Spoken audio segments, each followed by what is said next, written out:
Hey guys, it's Jonathan from the Howard Hospitality Group. Welcome to another Meet the Industry video. Joining me today, I got some legends in the industry. Joining me today, I've got Gary Balaban and Jay Willingham from Pipeline Games.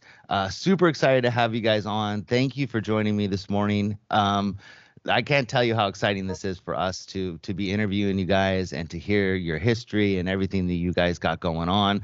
I am in love with your machines. I every time I go to the shows, I mean, you can see them a mile away. They're just gorgeous. So excited to hear about what you guys got going on and how you got started. I usually do a break the ice question to kick it off. The one I chose today is, what is your guys's favorite video game or amusement game of all time and why? So probably mine would be, we're gonna go old school from, like when I was in school.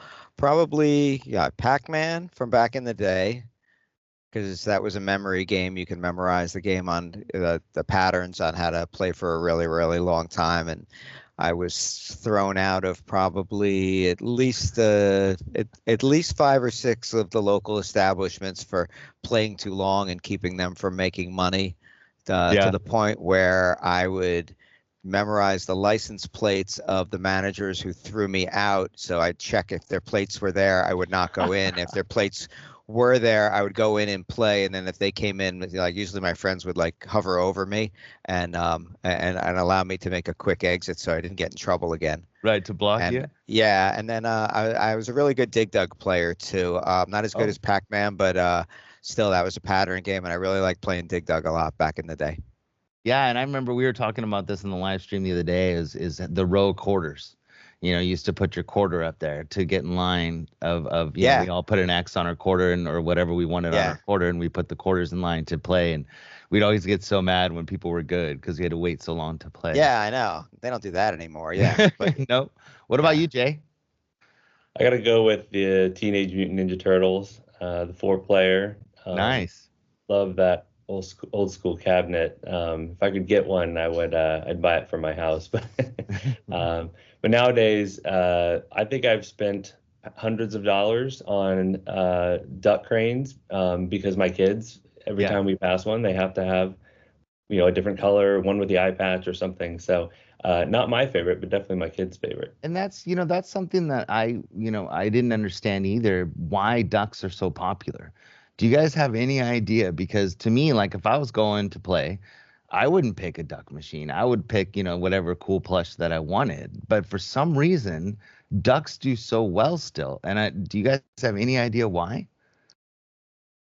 We thought it was gonna die, what, 15-ish years ago when we started making duck cranes Yeah. back in the coast to coast days. And even customers were like a little apprehensive about it. They're like, "What happens when ducks die? What am I going to do?" So we actually made extra graphic sticker packages for the machines back then, and to make people feel at ease that if it died, they can change it into this. And then we made, instead of the duck machines, we made like alternative titles in the same cabinet that were more universal, where you could put other toys. We did like a zoo catcher back then, where you could put other rubber animals in, not just ducks. But still, all these years later, like 15 years later, the duck is far and above the winner when it comes to that kind of stuff, and I don't see it slowing down.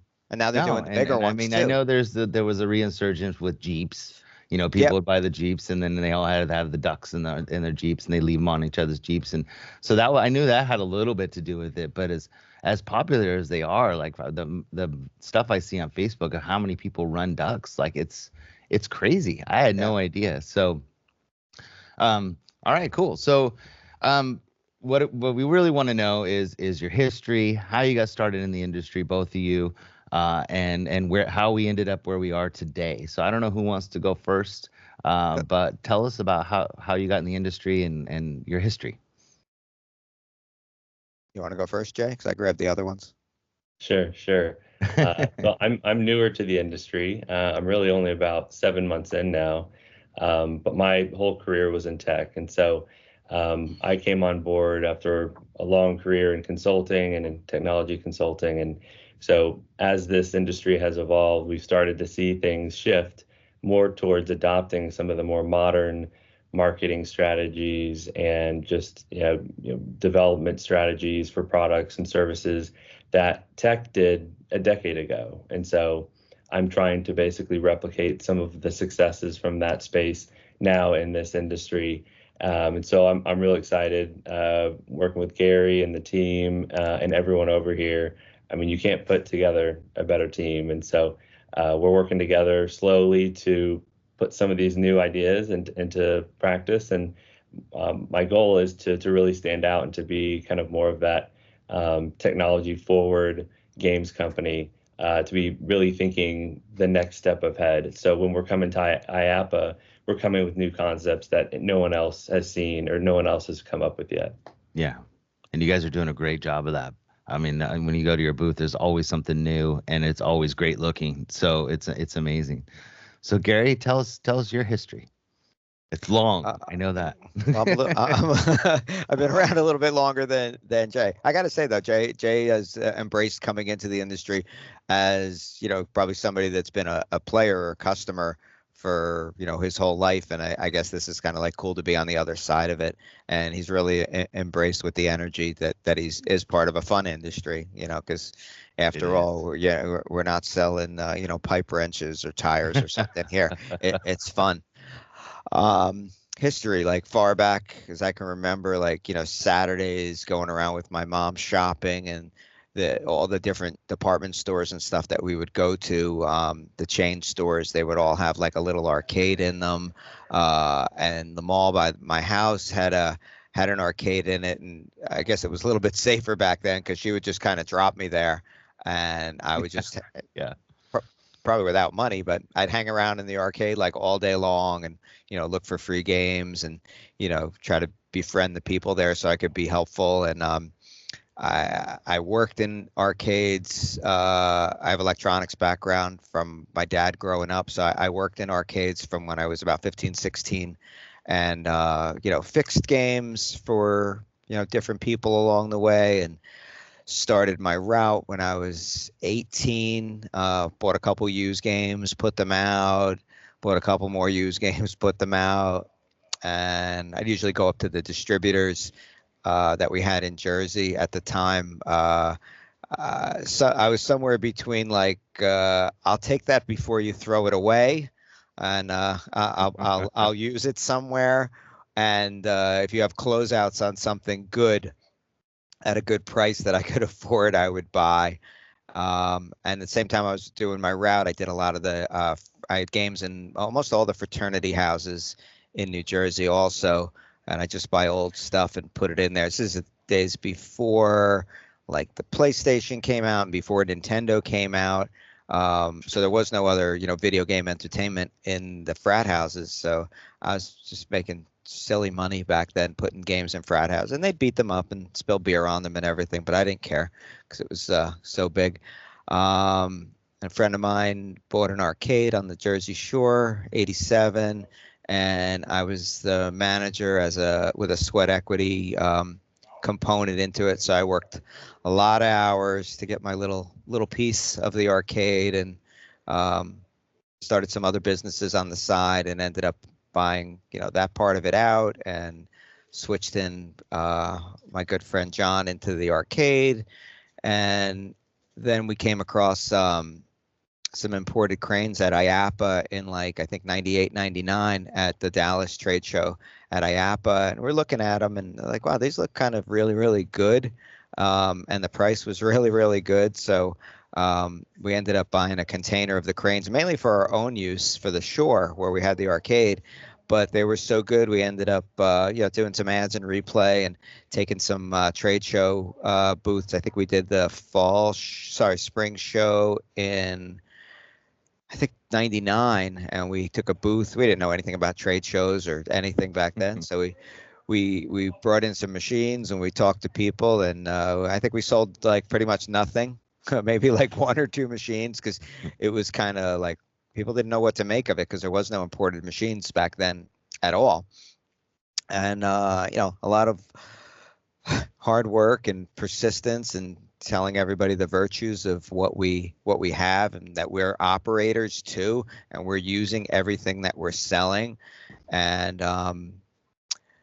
little by little, we started to get people on our team that would, trust what we were selling.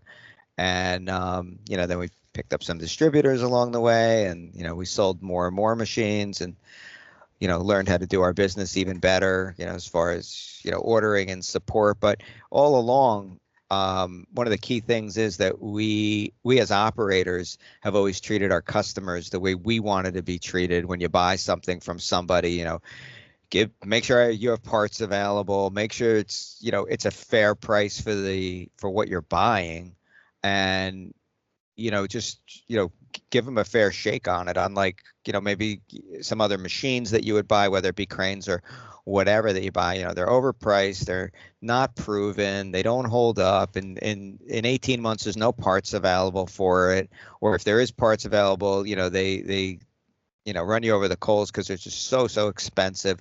So we've always tried to be like the operator's supplier for stuff, and then I think you can see that in the way that we ran the old company and now Pipeline Games. That if I'm not doing anything and you ask me a question at 10 o'clock at night and I see it pop in, I'm going to answer you.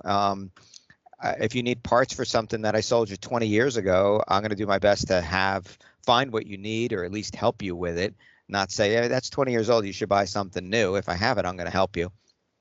Well, and not to interrupt you, but just for those who don't know, you started Coast to Coast, and that was the original company, and then you sold it, correct? So that's just so they know what company you're talking about, because I don't think we mentioned that. So I just want to make sure that people knew that was your company, and then now you're Pipeline Games. But just wanted to kind of clarify that for people. So go ahead. I'm sorry. So I left that out. We started, me and my business partner John started Coast to Coast Entertainment in like 98, 99, and then we ran that up until 2015 when we sold it to the Elout Group, Elout and Benchmark Group over there. John unfortunately passed away in 2017. But we worked really good together doing that stuff. And running he was my partner in the arcades and the route and a bunch of other stuff not related to this, but we did a lot together, and we grew that company really good. So sold the Coast to Coast Entertainment in 2015, and during COVID, my team, we were no longer with those guys because they moved down to Florida. So during COVID, we kind of just started up small with some non-crane machines. Some merchandise machines and stuff. And then as COVID started to, we come out of COVID a little bit, we started, bringing in manufacturing crane machines again to our specs with some new factories and friends that we made along the way. And that was me and Bev, which was also Coast to Coast alumni. And then we added Emil, he's our internal sales guy. He's also Coast to Coast alumni. And then we added Chuck, our head technician, which is also Coast to Coast alumni. So, and we have Nicole in the back, which is also Coast to Coast. So, 3/4 of our staff here are all old Coast to Coast people. So we know how to take care of our customers. We know what you want. We know how to make games that look good and work good. And, we support and everything like that. So I think that's the big thing, that we're all here. We all answer the phone. We talk to people. We don't do, we don't play, email, voicemail hell and stuff like that. We're really on top of our game when it comes to that. How did you and Jay meet? Jay is part of the company that acquired Pipeline Games in May of 2023. So he's part of the new team based out of Texas, and all of us guys are still up here in Jersey. Nice. So just a real quick on that. So I was actually roommates with one of the founders of Bar Partners, and you can do your PR research, but Bar Partners and Amuse products merged a couple years ago. And as part of that merger, decided strategically, if we really want to expand our route and to do this in a way that no one's really ever done it before, bringing in a games manufacturer could really change the game, and it really has. So that's it's Gary and team, and I mean the opportunity was huge. I mean, we now have a massive route on the bar partners and Amuse side that we can take Gary's games, place them on the route, test them, and we've got early data very fast in multiple different locations. So we know how it's going to perform in a trampoline park versus a bar versus an arcade, and we can release that data to the public. And that's something that we want to do, is to really have the data behind what we're doing. And like Gary said, his team, they're all veterans, and so they know how this game works, and so we're learning from them, they're learning from us. It's a real good relationship. It's a brilliant idea. I mean, the teaming up is was that originally your idea to do that, or was that a group effort with the Muse, or well, I mean, bar partners, or was it something that how did you come up with that idea? Because it is super smart. Like, if you have them on your team, you know how you basically, like, you're in, you have all the details and all the specs of everything and how everything works, and you get to actually have input in what comes out. And it's just, I don't know, I just think it's a great idea. So super smart. Brilliant. I guess, Gary, when did you meet Stephen and David and Darren? I guess like February or January of 23, when we started to talk about stuff, and then they kind of they told me the vision of the company as it was, as their company, their operations stuff as it was then, and what their plans were of where Pipeline Games fit into their plans.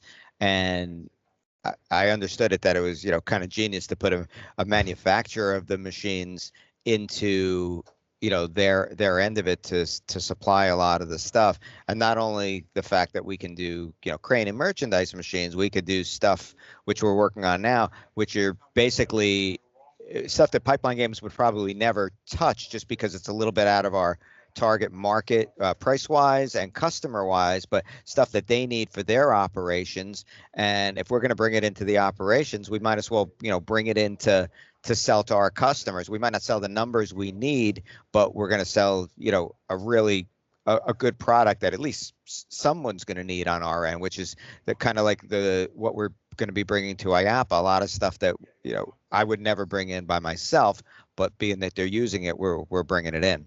We're going to make it.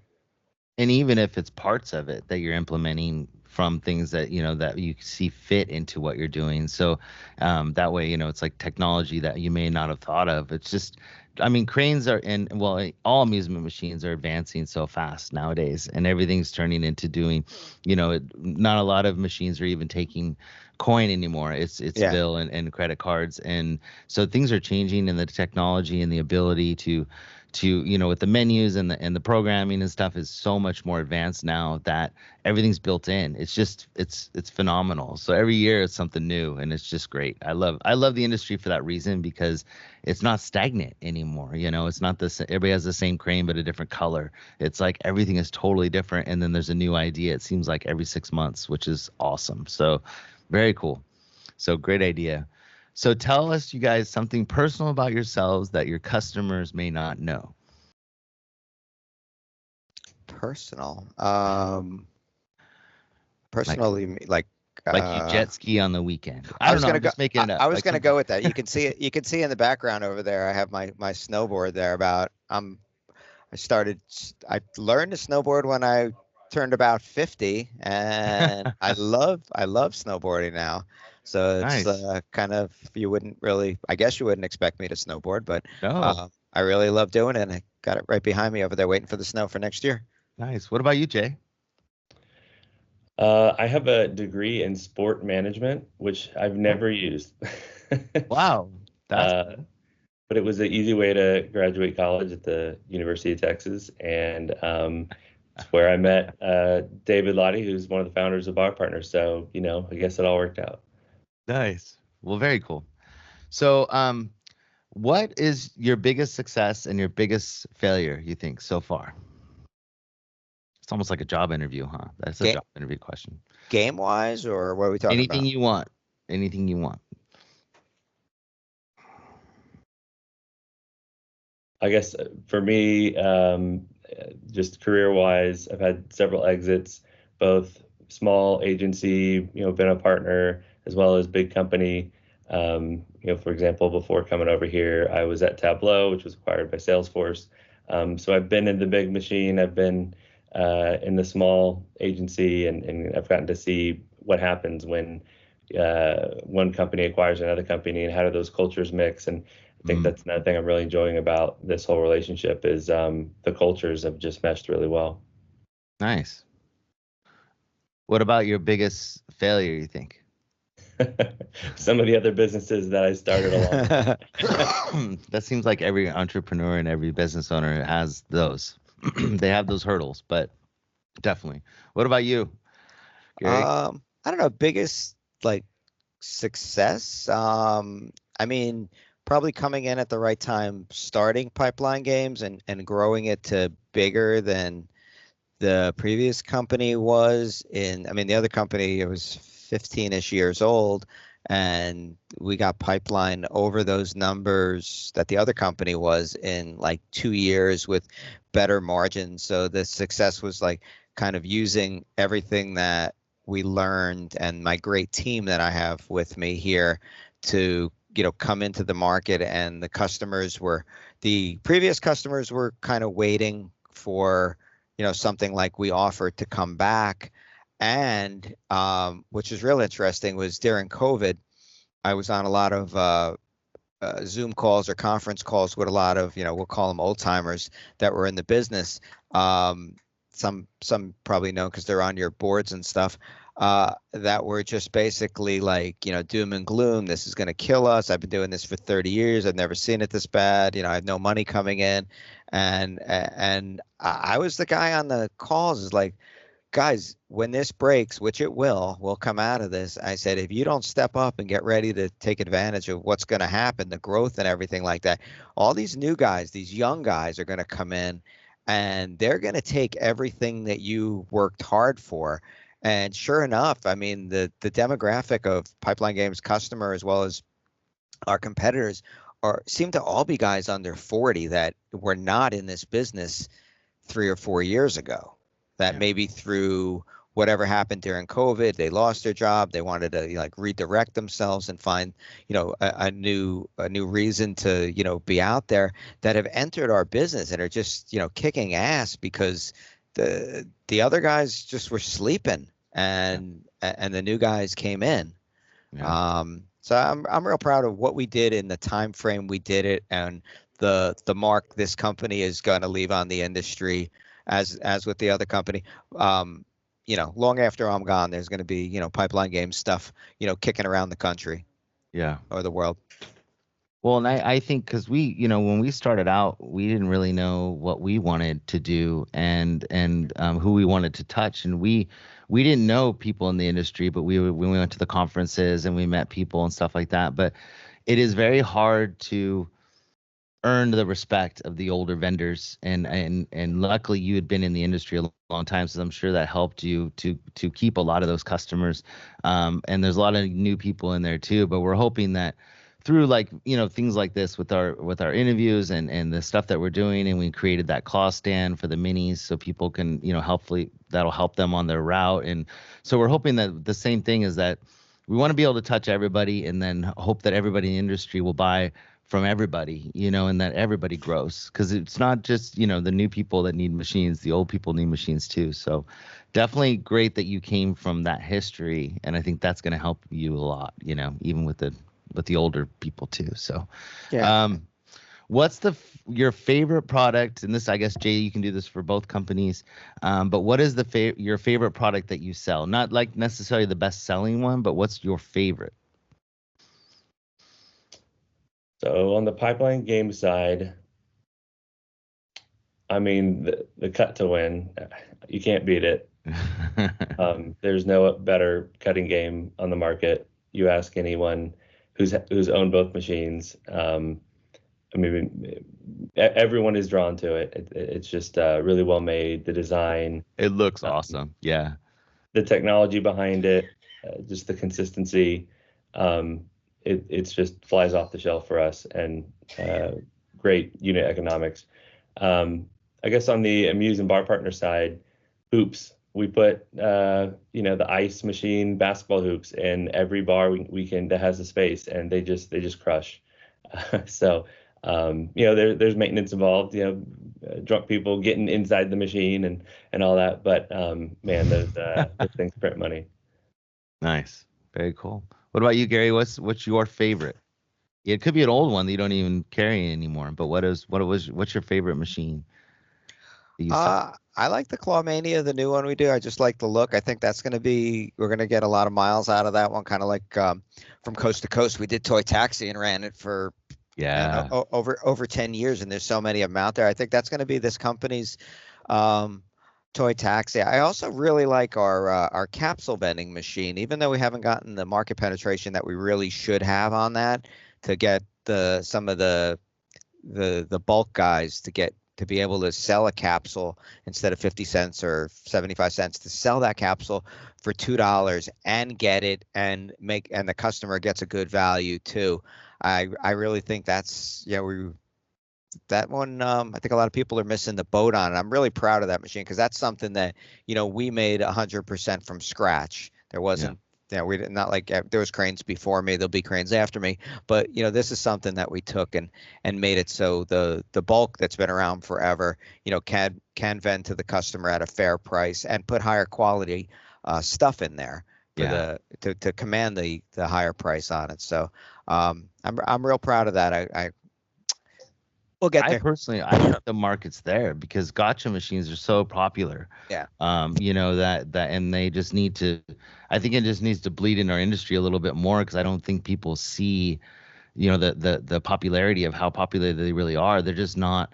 They're not as prevalent here, but they're starting to come in, and I really think that what you made is going to be. It will take off. It just it's just people need to realize get with the ball and literally and understand the value of the product. So yeah, you're right.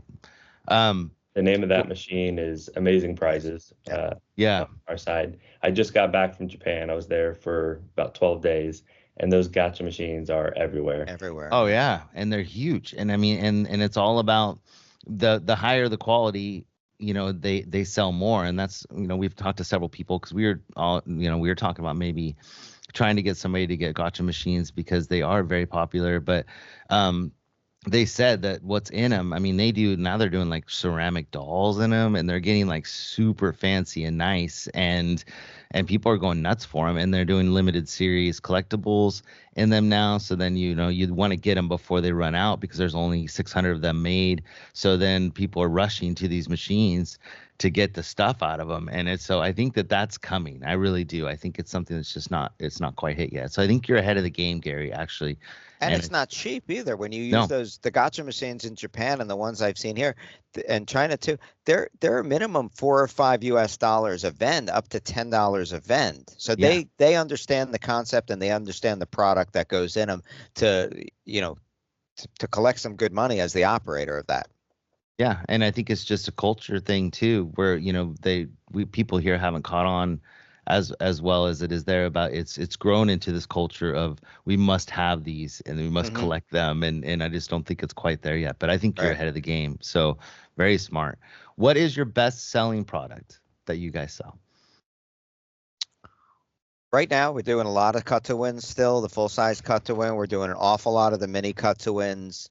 Because that was ranked the #1 game in Replay Magazine, our industry magazine, for 2023 for the year, and it's been in the top 1, 2, or 3 for the past 2 or 3 years. And we're the innovators of that. That was probably we did that as we were rolling, I guess, into COVID. That's we were the first ones to bring that in. We did a lot of testing early on it. Our program's solid, and of course everybody brought in their own after that, but we still have the customers will tell you we still have the best program and the best earning one. So probably still cut to win and a mini rolling out of there, along with Clawmania. That's probably the most things rolling out the door right now. You covered, I had the question on here, but you covered with the bulk machine, because basically the question was, what do you think your customers might be missing out on that you sell that they may not understand the value of how great it is? Do you have another product like that you feel like it just hasn't touched enough people yet to be as popular as it probably should be, or that they're missing a piece of it that you think they need to know, or you know what I mean, like something that you're like so proud of that you're like this should be selling like crazy, you know? Yeah, probably that would be amazing prizes. And actually, we're in the process of bringing out another game, merchandise game, in a full size and a mini version. Even though they can't miss it if they don't know about it, but I Right. think that's going to be a really strong piece for the industry. I think a lot of the guys that are in your group, this group, and stuff like that are into using the smaller machines just because they're new and their transportation is not a big pickup truck or a box truck. This is going to be something to watch. Nice, very cool. Sneak peek. So Jay had wanted to talk about this, and I think it's super important. What do you guys see as the next biggest thing, or what do you see trending right now, or possibly will be trending right now that you think in the industry that is super important? So I'll touch on something I've been hearing consistently. Okay. So here we go. Merchandising has just become so important, and being able to swap out that merchandise based on season, based on your target customer, based on what's happening, current events. I mean, I just was talking to one of our customers a couple days ago about some of his successes, and in the cut to wins that he has, he's constantly turning that merchandise over. He's not just buying a bunch of extra large plush and restocking it every time someone wins. So for example, Taylor Swift came through, was doing a show, completely stocked the thing with Taylor Swift merch, and he was doing like $80 VINs by like a single person. They would spend $80 trying to get all that Taylor Swift stuff before the next person would buy. Yeah, that same customer, he said in the last 13 months, that one cut to win machine did $120,000. Yeah. One machine. Yeah. Wow. Yep. That is awesome. Very cool. So merchandising to themes, to movies, to the trends that's out there. I think a good place to look for those types of things too is like TikTok. You can see on Temu, what's selling, what's the popular stuff, and look at those things. Even though you're not, may not buy something from Temu, or you may be old like me and you're not on TikToks as much as my wife and my kids, but the kids keep us informed about what's popular. And I think that you're right. Like we've just got a bunch of Deadpool stuff because the movie's coming out next month. So I mean, we're getting ready for that push. So I think that's very smart. True. What about you, Gary? What do you see trend wise? Yeah, I don't know. Basically, like the same thing. Like good merchandise. It's kind of hard to get some of these the customers to spend the extra, whatever. The ones that are stuck on, buying, crap and putting it in there and expecting to make money, because in my arcades, I think I run almost exclusively licensed plush in all my machines, and I run at the boardwalk. I run probably about 75 machines total for the summer down there, and the licensed stuff, even though regular generic plush costs $1.69, licensed piece costs you double that. It commands a higher vend price. It has a much higher perceived value to the customer, and you'll get a different customer that doesn't want a generic teddy bear unless it's really, really nice. But they'll put money in definitely for a Care Bear.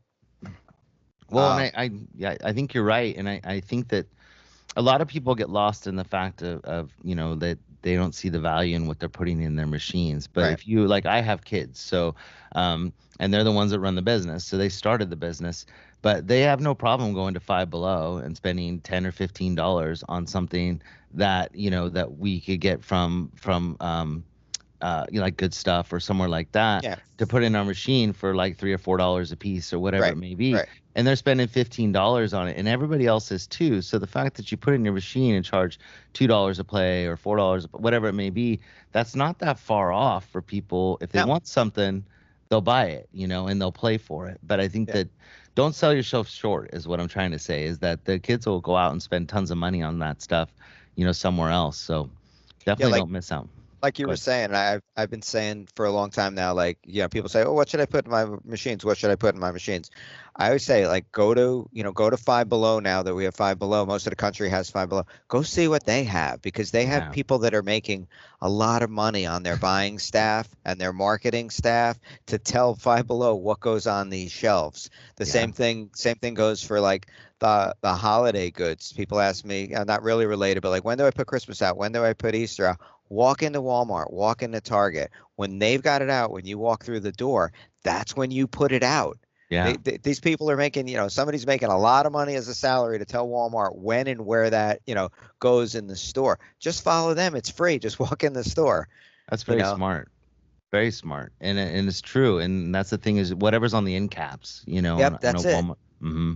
That's Yep. your end Not cap. the sales end caps, but No, the advertising end yeah, caps, no, not the closeout end Yeah, caps, not but the closeout end cap. your crane is the end cap in that store, wherever that. I don't care if the store is like, a deli or a pizza place or taco joint or whatever like that. That's your store. That's your end cap. If Walmart's doing it, you do it too.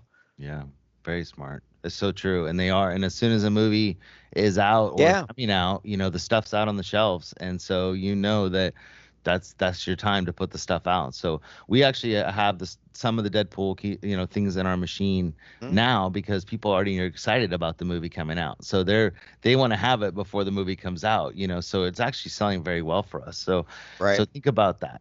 So yeah. There's a website. There's websites that actually have all the upcoming movies for the next 12 months. So you can go on there and see, and then pre-buy whatever the movies that are coming out. So you're ahead of the game if you're not a movie person that goes in every week and watches the trailers and stuff like that. That information's out there. Nice.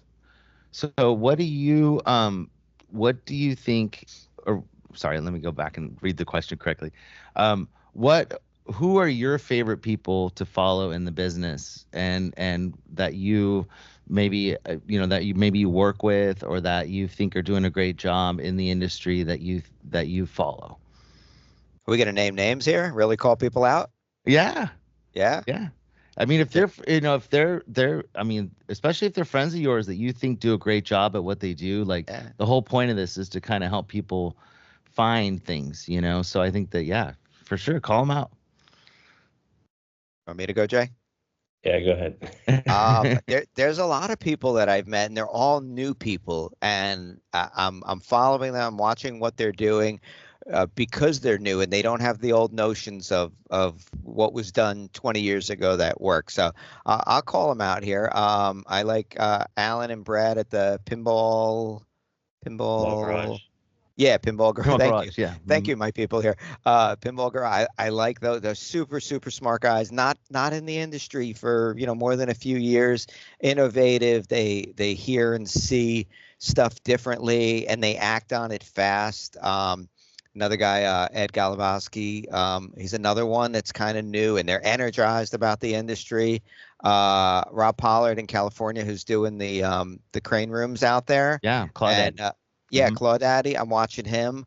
What he's doing. If he was like ready to do an IPO tomorrow, I'd be right on there because I mean he's got it.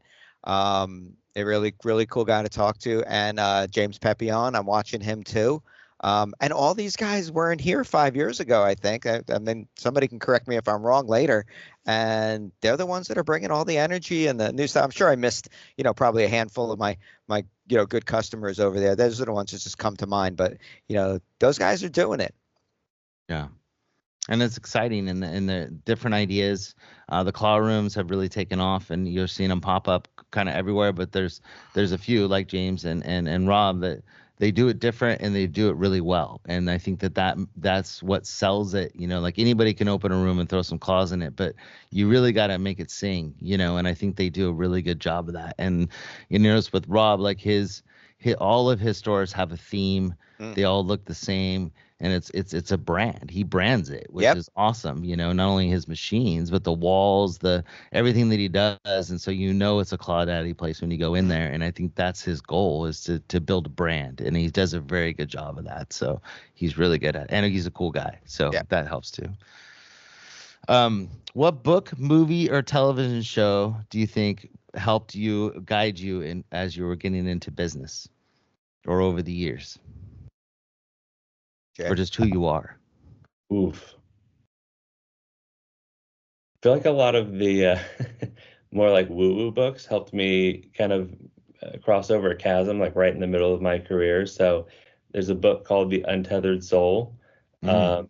I don't think it's super popular, but half the book you'll just be questioning, like, is this reality? What do I actually live in? I think that was, there was a point in my career where, it was maybe a decade in and going, what am I going to do next? And really trying to figure out, okay, I got a family now. Do I still want to just keep grinding away at tech, or do I want to pivot? And, I still did tech for a while after that, but I was looking at it through a new lens.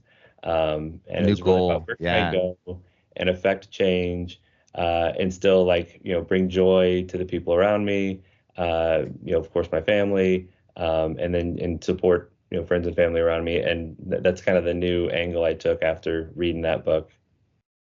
Very cool. What about you, Gary?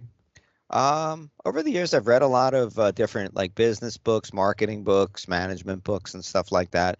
The couple that stand out in my mind are I started reading the Rich Dad Poor Dad books, Mm-hmm. and I was just like hooked on them, and I devoured all of them. They're not particularly for this industry or any industry, but it's just a general overview of business and life, and balancing stuff and where you are in the food chain of business and stuff like that.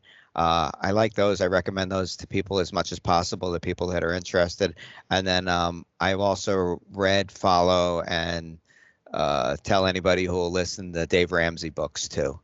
Nice. I really like his philosophy. It's rock solid. It's no BS. And anybody who's interested in, if we're striking up a conversation, I've bought dozens of those books for people and had them mail to them if they show any interest in his philosophy of doing stuff. I'm behind both of those guys. Well, and I think that, and just because he's religious doesn't mean that what No. he's saying isn't dead on. Like, he's really good at what he does and what Yeah. he talks about. And I think that even if you're not religious, if you can put that aside and listen to what he has to say, you'll learn a lot. And His concept's solid. Yeah, the concept is solid. Yeah, you don't need And the religious component has really nothing to do per se with the fundamental, the nuts and bolts of what he's talking about. I'm not a Right. religious person either, but Right. when it comes to that stuff, you follow what he has to say. You just cut the religion part out if that's your thing. Yeah. And you're set. That's gold. Yeah, for sure. Okay, if you could have any superpower, what would it be and why? I want to read minds. Ooh, that's a good one. That's a good one. You don't even have to say why. We all know why, but that's amazing. That's a good one. We haven't had that one yet. If I could read minds, then I can actually be a salesperson. That's awesome. What about you, Jay? What superpower would you have? Probably the power of persuasion. So I get my kids to get out of the door and in the car the first time I ask. So they must be young. How old are they? 3 and 5, both girls. Oh, yeah. Yeah. Man, you got a lot of work right now. We were there. I mean, you've seen our kids and they're older now, but man, I remember those days and I don't envy you. That's a lot of work for sure. So that's a good one too. You definitely need that right now for sure. So, what is one idea that the experts in the field that we're in may say that you disagree with?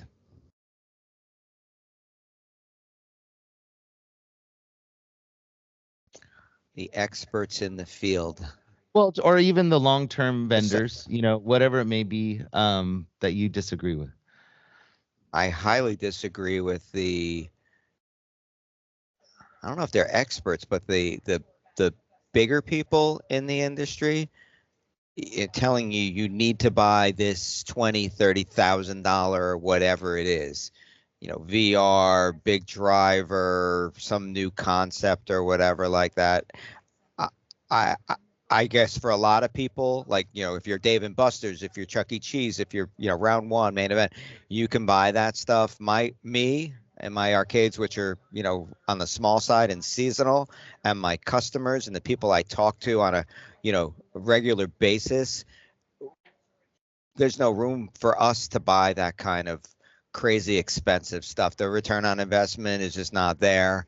it makes no financial sense unless you have a place next to you and you need to keep up with the Joneses and you need to have whatever that thing is in there. Right. I got off that train a long time ago, just that the guy next to me spent a ton of money on stuff. I learned that, I can't, it's not going to make financial sense for me to do it, and it makes less financial sense for me to try to keep up with that guy. Find reasonable equipment. I know my business well. I know what things make. Find reasonably priced, well-made equipment that I can have a reasonable ROI on, and don't worry about what everybody else is doing. Nice. That's a good one. What about you, Jay? Yeah, so this might be a contrarian view, but I think a lot of people in the industry go with their gut when it comes to new ideas, or they see something cool that another company is doing, and let's slightly change it and do it this way.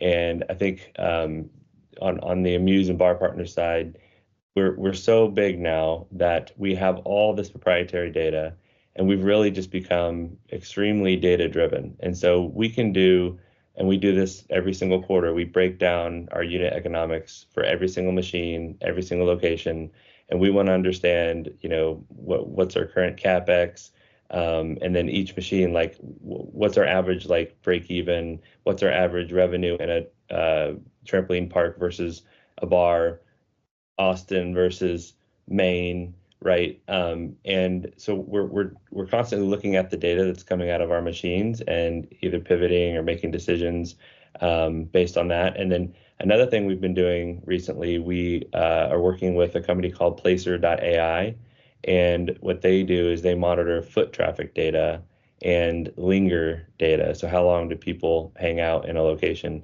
And so, we're still trying to grow our out, like probably everybody in your Discord. And part of the way that we're doing that is just looking where are people, and are they close to certain bars or FECs, and where can we start to just walk in, shake hands, make a pitch where maybe a competitor isn't currently playing. And so I think a lot of people are going off of they watched a YouTube video and this guy was doing pizza joints in the Midwest. I'm going to go do that. And we're doing a little more of our own internal analysis and then using that to then drive our strategy. Nice. Good. It's nice to have that data, like that's kind of stuff that technology brings and people like you bring that you just didn't have before. And the amount of data you can get, just from a credit card reader being at home and seeing, how much money you're making and how many people have been to the machine and what they're spending and how they're spending their money and that kind of stuff. It's just great. I mean, everything nowadays is so technology driven, but also so much information to use, which is awesome. So, and you do a very good job of taking advantage of that, which is really cool.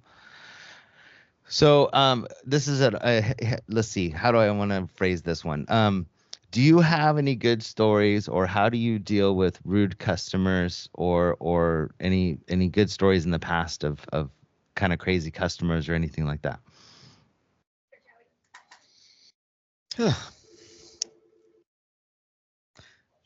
I don't really like crazy customers. I mean, we've had them over the years, but usually it's just let them do their thing and let them fizzle out on their own. And it's not worth dealing with people that you're not going to win all the battles. It's like, if the customer's insane,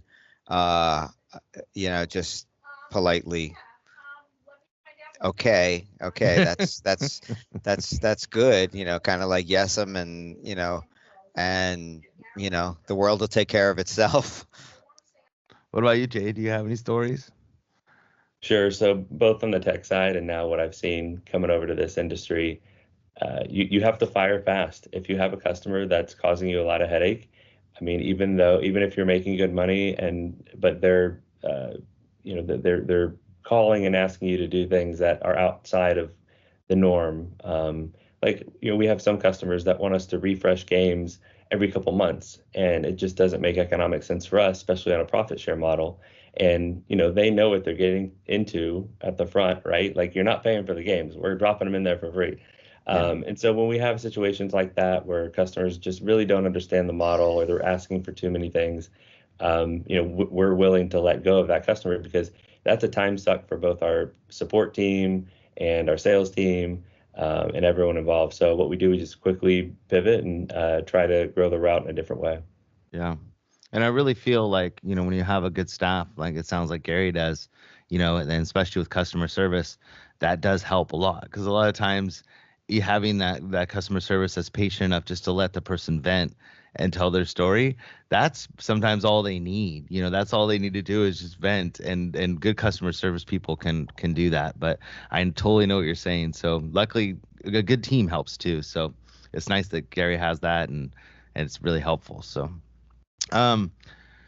let's see.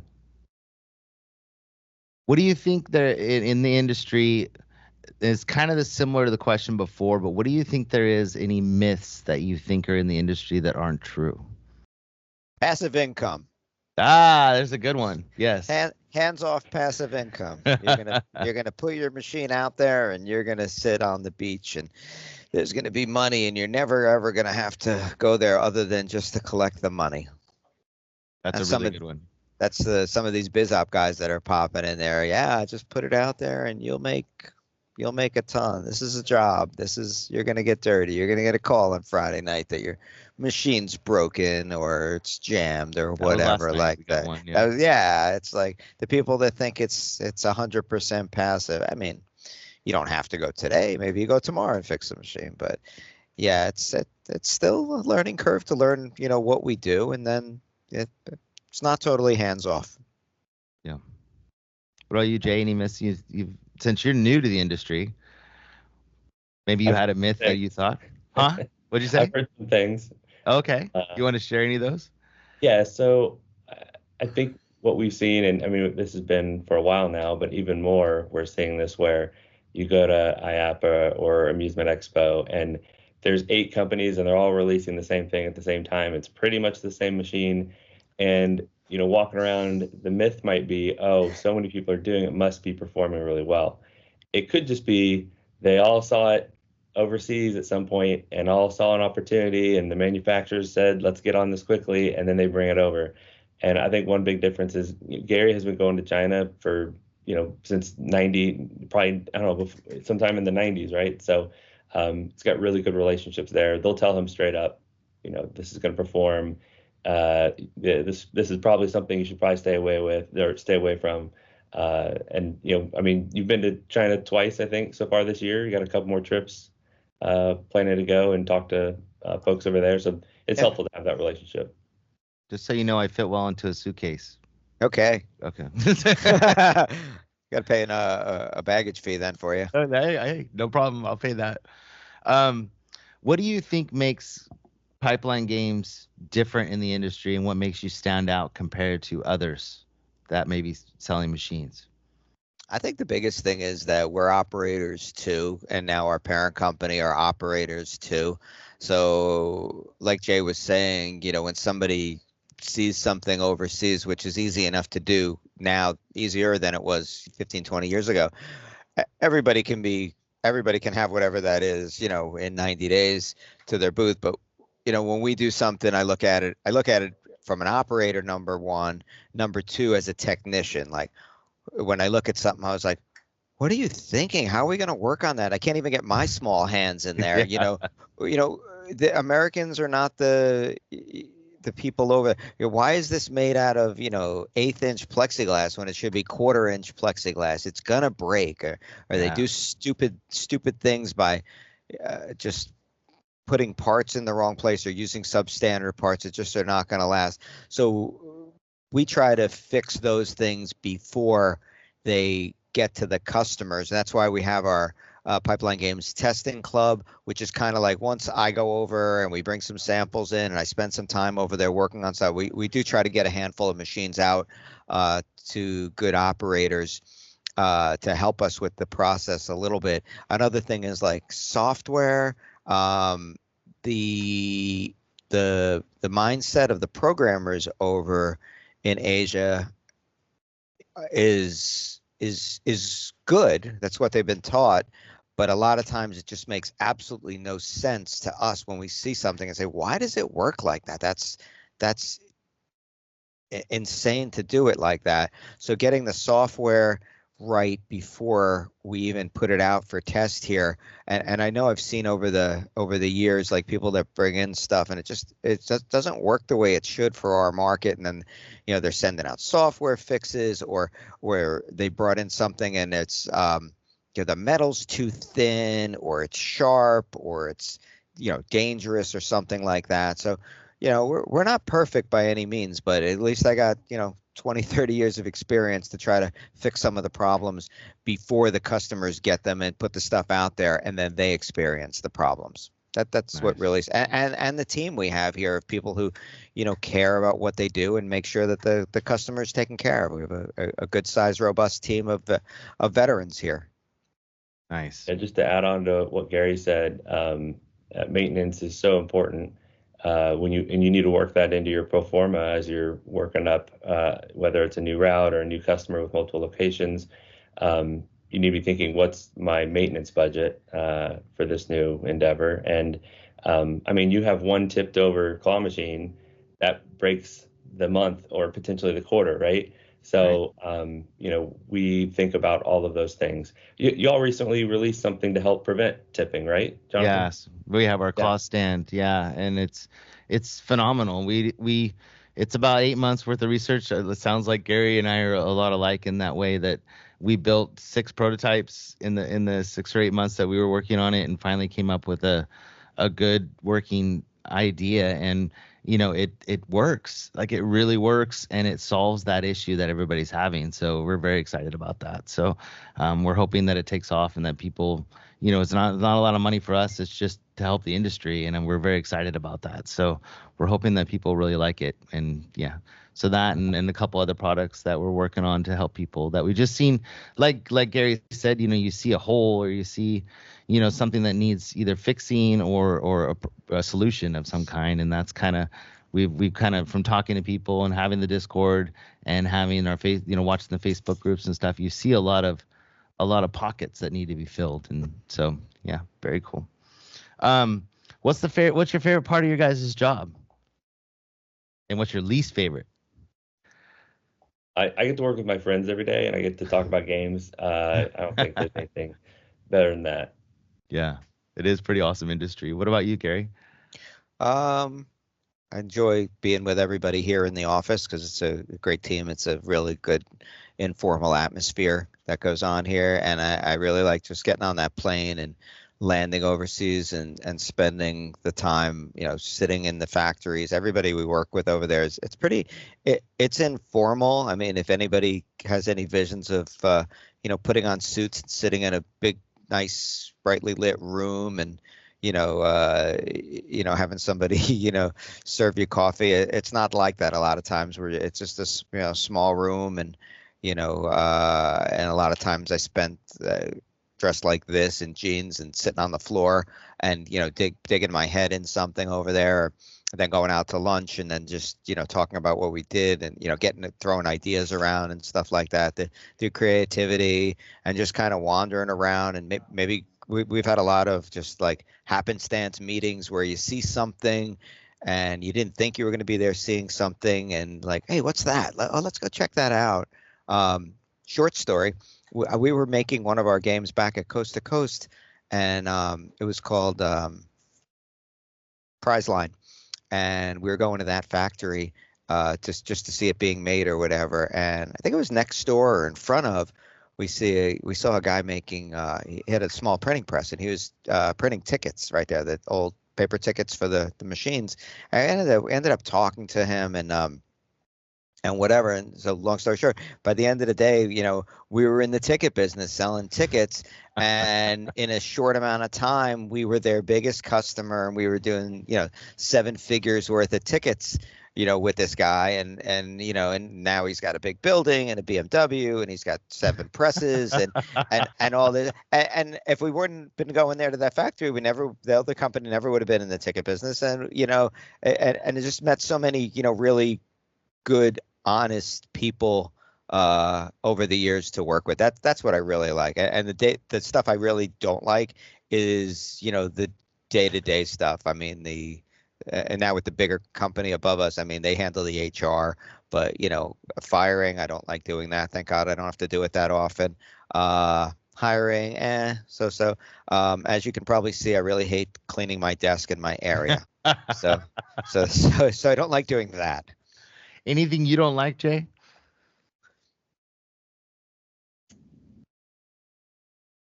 Well, I'm a one-man show on the marketing side, managing 4 brands. So it's a little much. So I would say love a team, but I think putting in the hours now while I'm in the first year, I think that's going to be important, and then be able to grow the team. But sometimes you gotta be in the trenches for a bit, work the extra hours, and it'll come out good on the other side. Nice, very cool.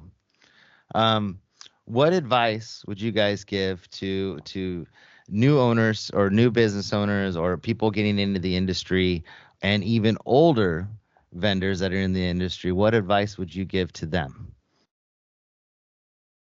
So like new guys, just be careful what you're buying and who you're buying it from. Yeah, it's one thing to get a low price because you're happy because you got something for a low price. But if nobody's going to support you with it and it becomes trash and you have to throw it away because nobody can get you parts, what good's your low price? Find stuff from established people. Try not to buy stuff on Marketplace unless you're like a really good technician and stuff. I hate when I see on the groups where people, oh, hey, just pick this up for $300 on Marketplace, and it's something that's like 20 years old or 25 years old that should have been thrown away, and then they're looking for parts for it. Maybe they get a bad taste for the business at that point.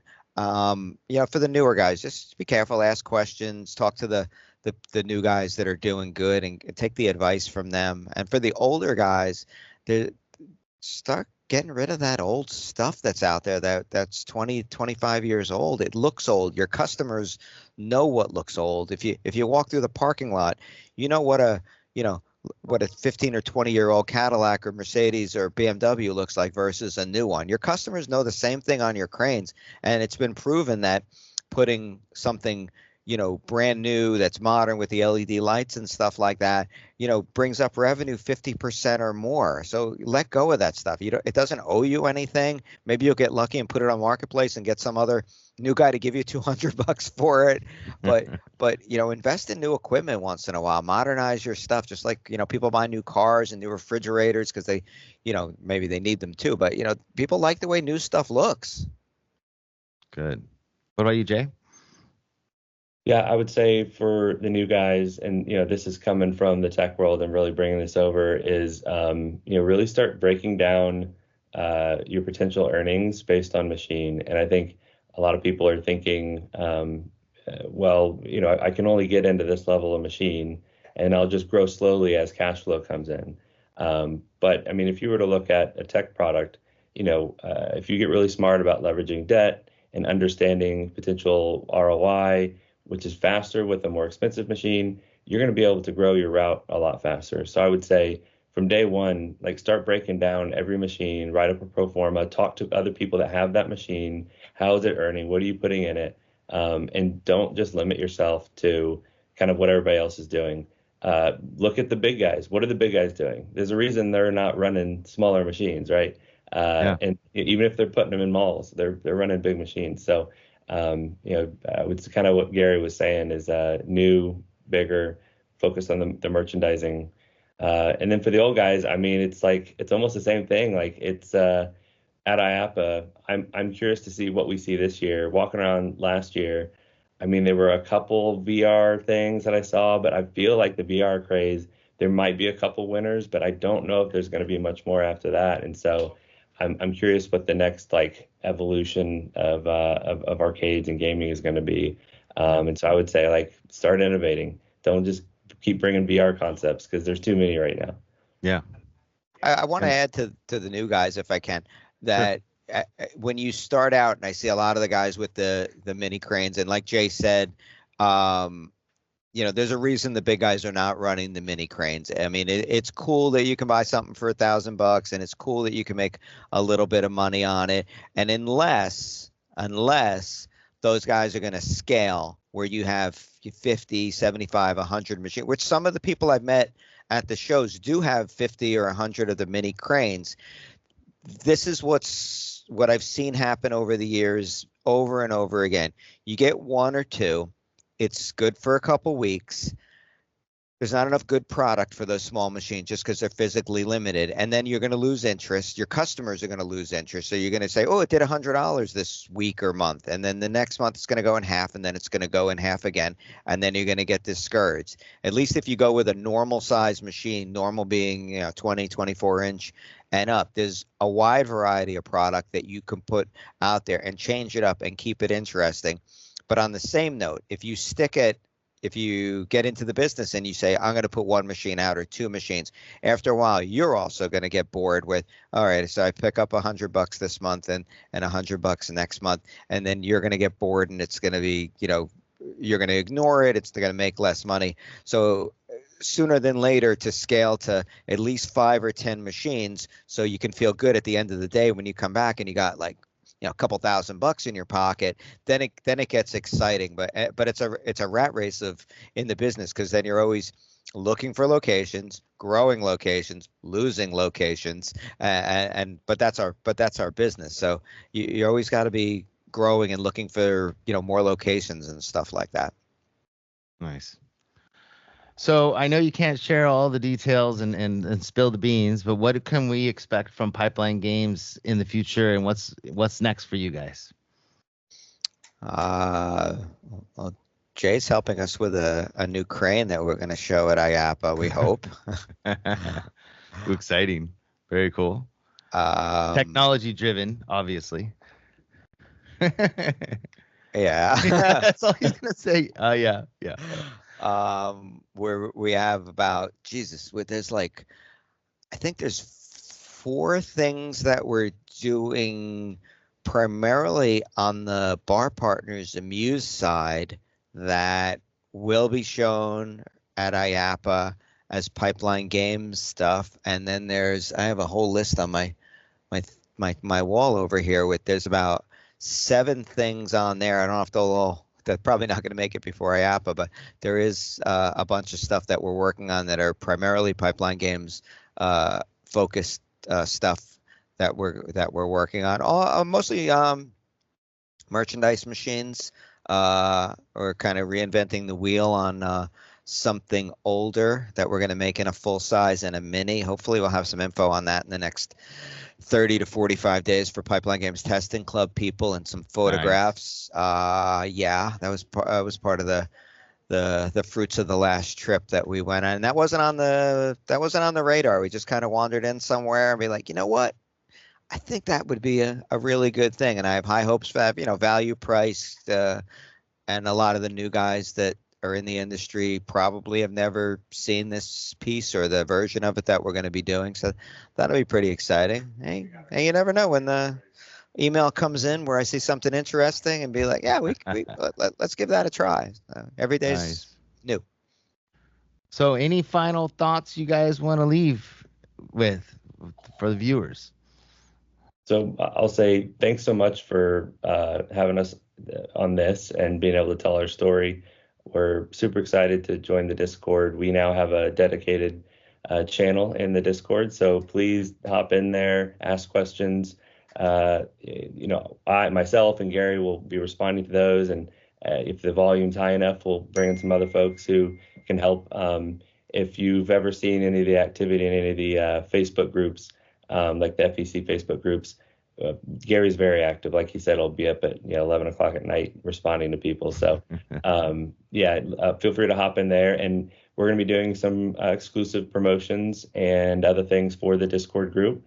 So we're real excited to announce those as they start to come. Nice. I just want to say that everybody at Pipeline Games and our parent company, we sincerely appreciate our customers who supported us in the beginning and in the future. And even though you buy one machine or two machines from us, or you buy 50 or 100 machines from us, we know who you are, we know your names, and we appreciate that you support us, because you support us, we support you, so you have money to feed, put games out there to feed your family, and you buying stuff from us helps us, feed our family here. And I consider us a small company, even though we're, I guess numbers wise big, but we're still a small company, and we do really appreciate everybody that takes the time to buy our stuff or give us feedback, good or bad, and even just reaches out to us just to say, hey, thanks for giving us a good machine, or just thanks for helping me. We really appreciate that stuff. Yeah, I'll add on to that. One thing strategically we did as part of this coming together is Gary runs the helm still. He still calls all the shots. We collaborate a lot, but Gary's still very much, they run it like a small business. If you walk into their office, literally Bev, her desk is right next, and then Emil is right next to him. So it's over there, Emil, exactly. Chuck. We're all in one big room here. I don't know if a lot of people know that. We don't have offices here. We're all sitting in a, I don't know, what is it, probably like 20 by 15 room, and there's no intercom system in here. We yell across the room to everybody with ideas and questions, and I like policy, and stuff is done on our Monday meeting, and it's a democracy. We ask everybody, what do you think on this? What do you think, or whatever like that. So, yeah. Very cool. Well, it's been an honor, guys, and I really appreciate your time and doing the interview with us. And thank you for being so active in the Discord. We really appreciate that, and for wanting to be part of it. And we built it for people that have been in the industry a long time, and newcomers too. But it's nice. Never has there ever been the ability to just get on there and message the owner of a company, or somebody that is at the top, you know what I mean? And they can do that with you guys. They can do it like Sharon from All-Star Vending, like all these people that are actually really there. Instead of having to pick up the phone, they can send them a message, and it's 24 hours a day of chatting with people and getting answers quickly. So thank you for being, that's a big thing for us is being responsive, and you guys have been awesome, and we're very excited. The testing club and all the stuff that you guys do, I think that's really going to go well with the Discord, and it's super helpful to everybody. So awesome products, I love them, and thank you guys for joining us today. Thank you. Justin. Thanks, everybody. All right. Yeah.